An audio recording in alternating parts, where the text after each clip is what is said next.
आता या अप्सरानं आपल्या जवळ 13 पिल्लं काढलेली आहेत आणि ही पिल्लं आता मस्तपैकी चारी बाजूने आपलं जे वावर आहे, आपलं जे शेत आहे त्या शेतामध्ये फिरत आहे. आता ही पिल्लं एवढी ऍक्टिव्ह कशी किंवा एवढी स्ट्रॉंग कशी, अगदी थोडक्यात तुम्हाला सांगते.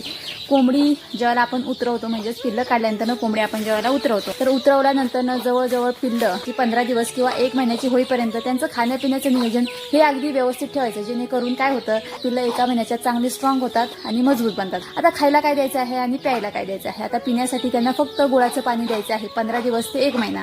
कंप्लीट 1 महिना जर दिला तर खूप चांगली गोष्ट आहे. आणि दुसरं खायला म्हणजे काय द्यायचं आहे मंडळी, पिल्लांना अंड्यातून बाहेर निघाल्यानंतर थंडी लागते. आता ही थंडी लागू नये किंवा ते आतमधून स्ट्रॉंग होण्यासाठी काय करायचं आहे, आपल्याला बाजरीचा भरडा आणि त्याच्यामध्ये सुकट कालवून पिल्लांना खायला द्यायची आहे.